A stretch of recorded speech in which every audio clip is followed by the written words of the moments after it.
স্পেনের নবম এশিয়ান ফেস্টিভ্যালে বাংলাদেশের প্রবাসী শিল্পীদের নাচ, গান, ফ্যাশন শো মুগ্ধ করল উপস্থিত দর্শক শ্রোতাদের। বার্সেলোনায় গত 16 সেপ্টেম্বর থেকে 26 সেপ্টেম্বর পর্যন্ত 11 দিন ব্যাপী অনুষ্ঠিত এ ফেস্টিভ্যালে বাংলাদেশ ছাড়াও পাকিস্তান, ভারত, নেপাল, চীন, জাপান, ফিলিপিন সহ এশিয়ার বিভিন্ন দেশ অংশগ্রহণ করে।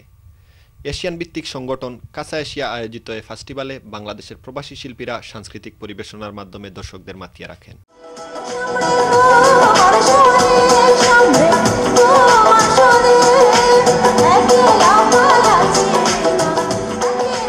আমরা আমাদের শত প্রচেষ্টার মধ্যে দিয়ে একখণ্ড বাংলাদেশকে তুলে ধরার চেষ্টা করেছি। আমাদের দেশের সংস্কৃতিকে এখানে আমরা প্রাধান্যতা দিতে পেরেছি, আর আমাদের ছোট বাচ্চারা এটাকে তুলে ধরছে।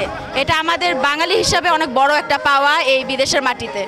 কাসা এশিয়াতে অ্যাটেন্ড করতে পেরে আমরা আমাদের দেশকে প্রেজেন্ট করতে পেরে আমরা অনেক খুশি হয়েছি।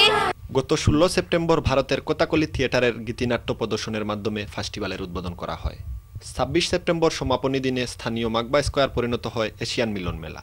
ভিন্ন 7টি মঞ্চে দিনব্যাপী এশিয়ান দেশগুলোর সাংস্কৃতিক পরিবেশনা মুগ্ধ করে সমাবেত দর্শক শ্রোতাদের। বিশেষ করে বাংলাদেশের শিশু কিশোরদের বাঙালিয়ানা ফ্যাশন শো ছিল বেশ সফল।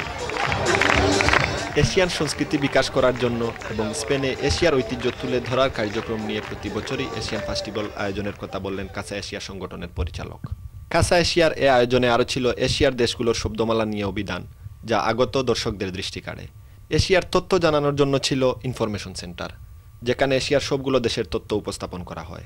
স্পেনে 11 দিন ব্যাপী অনুষ্ঠিত এশিয়ার এই বৃহত্তম সাংস্কৃতিক উৎসবে বাংলাদেশের সংস্কৃতি মুগ্ধ করেছে উপস্থিত দর্শকদের। সংস্কৃতি বিনিময়ের এই উৎসবে বাংলাদেশের নৈপুণ্য অব্যাহত থাকবে আগামীতেও, এমন প্রত্যাশা আমরা সবাই করতেই পারি। Afaz Johnny, NTV news, Barcelona, Spain.